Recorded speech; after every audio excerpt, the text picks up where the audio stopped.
ahead. Namaskar, brothers and sisters. I hope everybody's enjoying the program.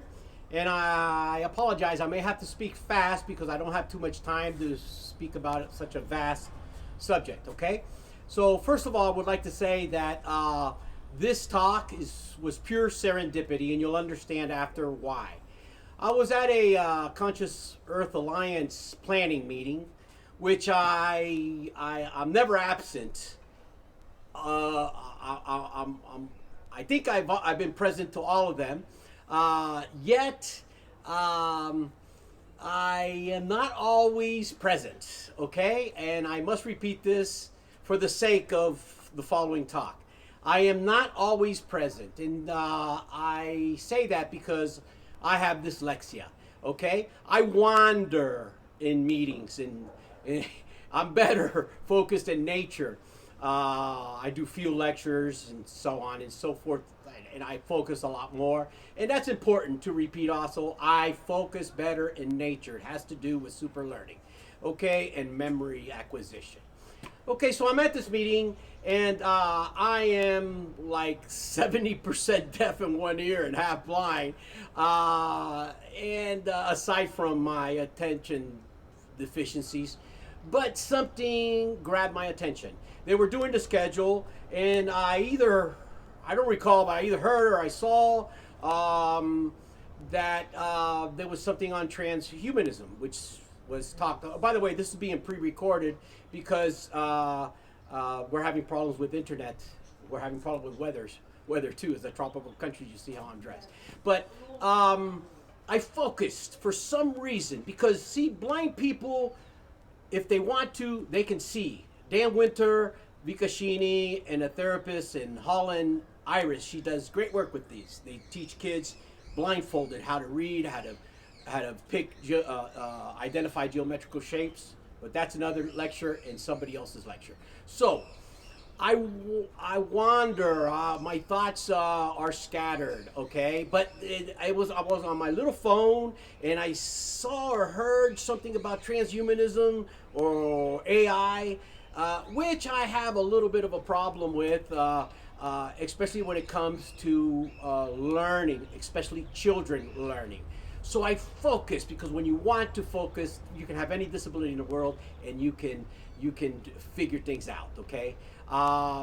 So I was inspired, okay? And I went back 35 years. I mean, I was way back in University of California in the psychology and neuroscience department in Dr. Lozano curriculum.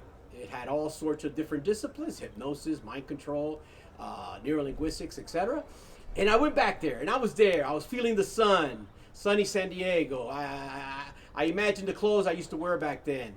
I smelled the smells. I was there, okay? So some type of memory, and I think it was heart memory, because our heart, it's not only our brains that memorize, it's not only our neurons, every cell in our body has memory. So something that I loved about that period made me and inspired me, and I interrupted in the talk. I usually don't like to interrupt. I try, the CA is the brothers and sisters there are very like regimental, very strict. I try to tell some jokes, and sometimes they don't like my jokes. So I very politely interrupt. I said, I think I can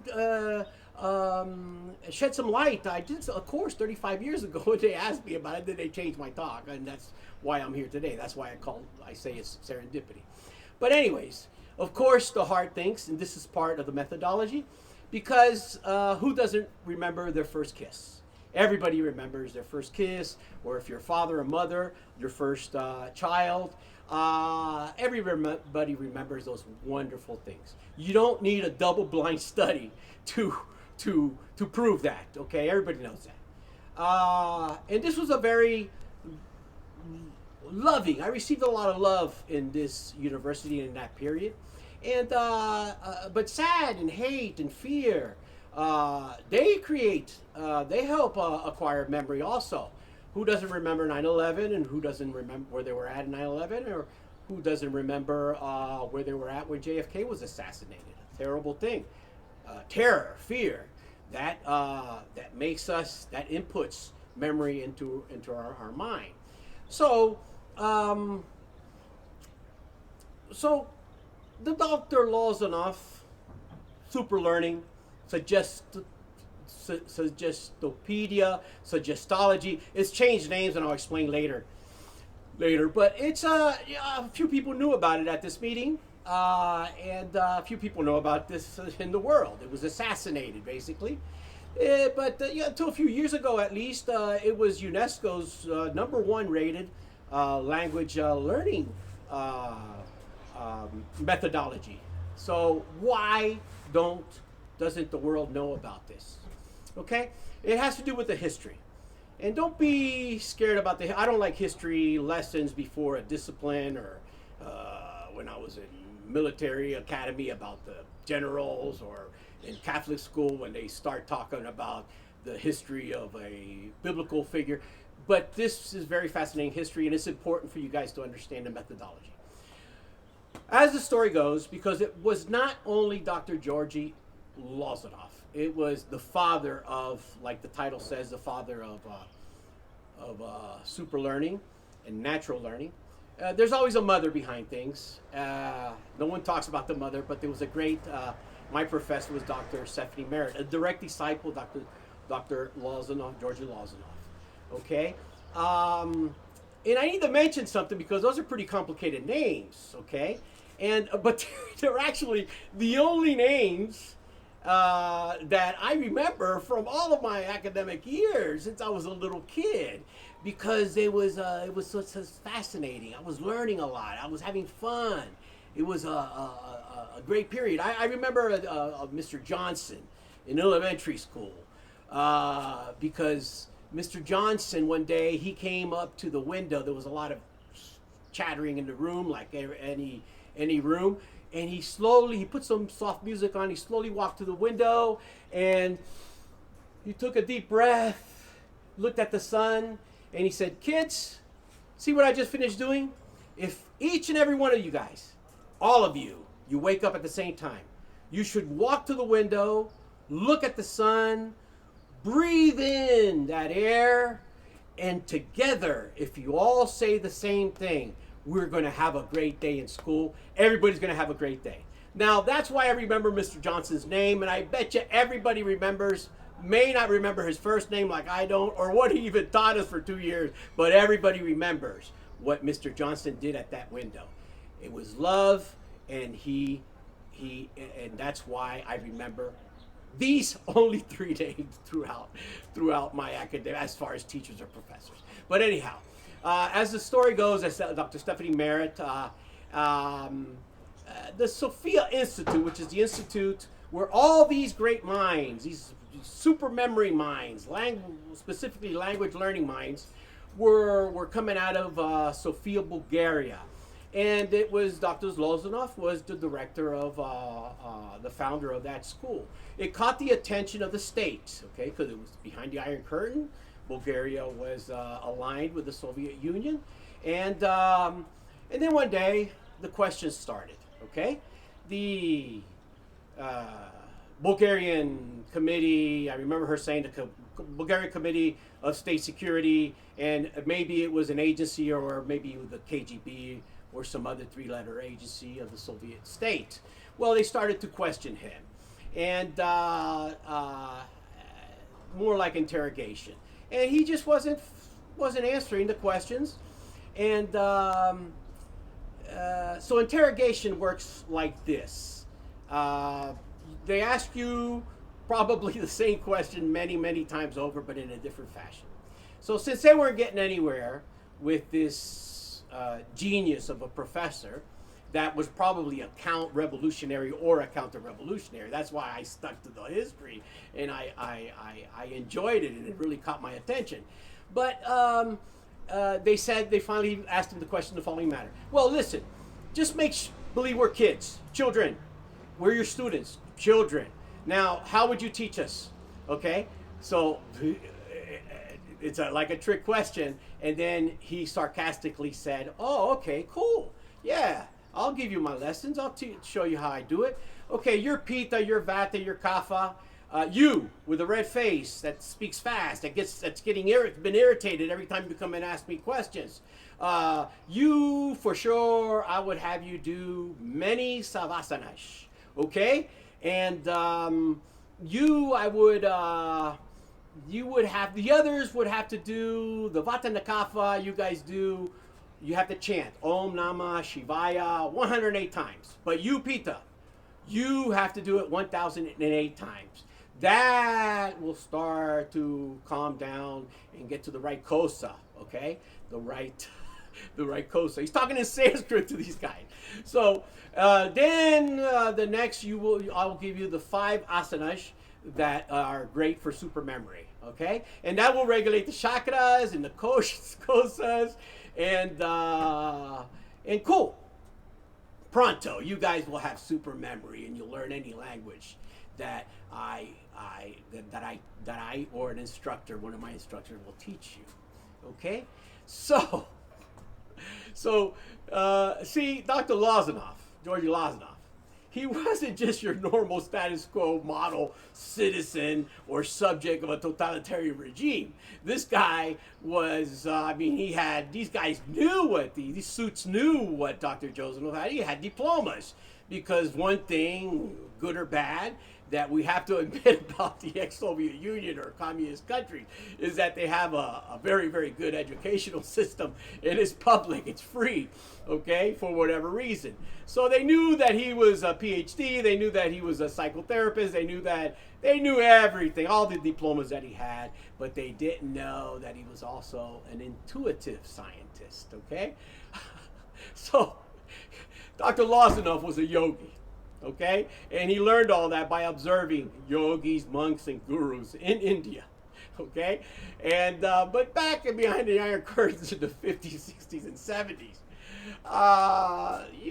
when you're talking to the feds, it's not really cool, probably not cool to say that you're a yogi because it could be confused with religion, and that could give you life in Siberia, in the gulags, right? So, but nevertheless, the suits, they wanted and they asked Dr. Lozano, or instructed him, that he must multiply this throughout the whole Soviet Union. Imagine, like from the Baltic Sea to the North Pacific, like from the Baltic Sea to Alaska, or the Bering Strait, the world's largest country, I think until today. 11 time zones. Lozano didn't want anything, not because of the work, not because of the size of the territory, because he just was not going to sell out to the state. So he said no, he would not do that. So the suit said, okay, so you're under arrest. So he was under arrest, he was under house arrest for 10 years. Okay? So in the meantime, the made in USA suits, not the polyester suits, the American store-bought suits or State Department issue suit, the black with the white tie and the white shirt, the black tie. Everybody wears the same ones during that period. So you can imagine. They were already investigating Soviet institutes for a very, very long time. They probably had sleeper agents inside as students. So eventually, the Ivy Leagues in the eastern part of the U.S., they were all doing courses, especially Harvard. Let's just talk about Harvard because that's documented. That is declassified. And everybody knows that Harvard experimented with hypnosis, mind control, ESP, even LSD, okay, in the 50s and 60s and 70s. And who knows what they're doing now. And they did this on kids, okay? So let me tell you about another difficult name that I remember. Because you remember the loving things and happy things, but you also remember the terrorizing and the fearful things. So I remember another very difficult name, and these are probably the only 4 names that I remember. And it's Kaczynski. Kaczynski was a terrorist as an adult and a guinea pig as a kid. Kaczynski was a genius, okay? And what they did in Harvard, he got into Harvard at 16 years old, so that tells you all about how smart this gentleman is. He's still alive. So they grabbed him, they put him in the lab, and they reprogrammed, and they turned him into a supercomputer virus. He turned into a terrorist. His propensities, I don't know. Maybe he was still going to be a terrorist. His deal was, but he was a mathematical genius. His deal was he was against industrialization. Okay? And the reason I don't like talking about terrorists, and I don't condone terrorism or any type of violence, but he wrote a manifesto. And I hate violence so much that some fellow activists, they told me it was on Google. So I was putting it into Google one time, and I didn't click because I didn't feel good about downloading it. But in reviews, and there's a movie and some documentaries, I learned that, in fact, in the documentary, a scientist actually states that if the Kaczynski's manifesto was a thesis, it would have turned into a bestseller back then. And if it was a book today, it would be a prophetic book. Why? Because Kaczynski was against industrialization.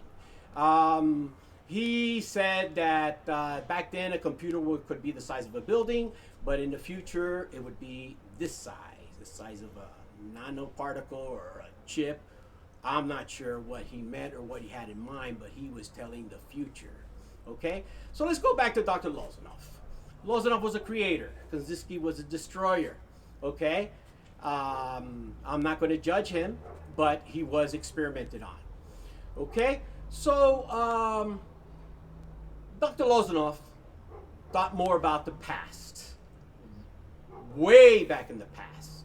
Okay? Kaczynski more into modern history because he was against the Industrial Revolution on forward till today. But Lozano, he goes back thousands of years because he was a yogi. He observed the yogis. He lived with yogis. So it was a period of less external sources or forces, let's call them, and more of inner soul searching and expansion, which is what yoga is all about. Okay? A higher power, a natural power that all of us can connect to. Okay? So Lozano knew the benefits of universal energy field as it would be applied to learning, to super learning. Okay? Einstein knew too. Einstein even said that the energy field, the field is all there is. I don't remember his exact quote, but he said that. The field is all there is. Everything else is an illusion. Okay?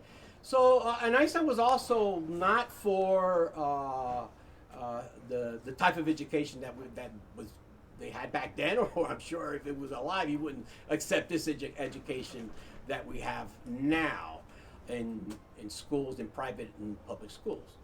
Okay, so he studied since way back the ancient yogis. And few know this, okay? But the ancient yogis, they may have been happy when they invented the wheel or when they invented fire. Every yogi, we all love a fire, right? They were cool with a fire when they invented a fire, okay? But yogis have intuition. Yogis look into the future. Not like Kaczynski, but in their intuitive way. So they were cool with the fire. In fact, Shiva, Nataraj, Shiva danced on fire. Okay? But when they invented writing, they weren't too happy with writing. Okay? Because everybody knows, like Socrates, for example, Socrates was probably cool with it because it was less work for him. He had to memorize all this philosophy, and but he had Plato to take over after him. But the yogis, the ancient yogis, they knew, and they said timing. It's not the right time. It's not the right epoch. It's bad for the future. They had intuition. The ancient yogis had super memory powers. Okay? Why did they have super memory power? Because they had to memorize all of the scriptures by heart. So they said that writing was not a good invention. Okay? They would say that it was laziness, that it was a disability, that it was a prop, that it was a crutch. that it was a crutch, because it would regress or inhibit the development of mental development.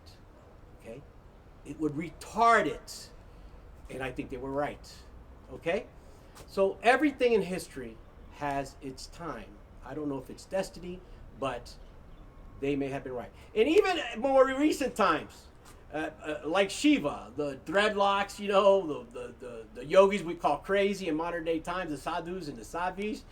When the Brits went in there, when the colonialism period, and the Brits started building these cities and buildings with people living on top of each other, they said, this can't be good. And when the Brits started building dams, they said, whoa, these guys are messing with the natural energy flow of water. That's not good. And when they tried to assassinate them, or assassinated many of them, and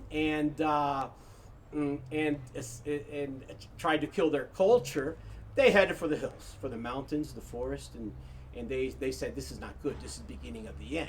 Okay, just like Kaczynski said.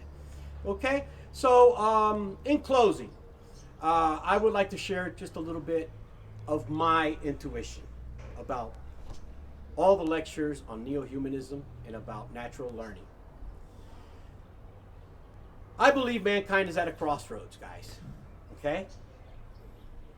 When a terrorist writes or says truth, the same as gurus, sages, monks, shamans, and scholars, when good inventions and philosophies are suppressed and the evil ones are reveled, when good and godly is assassinated, we have to ponder. We have to stop and we have to think critically. Okay? Lozano methodology is known by few, and I don't know of a school that's already teaching what I learned at 27 years old. The struggling kids with dyslexia and attention deficit. Why don't they teach them the Lozano method since they're little kids? Why didn't I was called mentally retarded. I was a dirty word today. It was a dirty word back then. And I wondered all my life what was wrong with me. But after I took and I learned, and I did it for teaching, to become a better teacher, then my mind opened and I created, and I was able to memorize things and maybe not stutter as much as I'm sorry if I stuttered today. But it was assassinated. And it was assassinated because things get assassinated because they don't serve the status quo. Okay? And by the way, before I leave, I have to say something. The methodology used on Kaczynski, suggestology. So, brothers and sisters, it's time to wake up. Love you guys.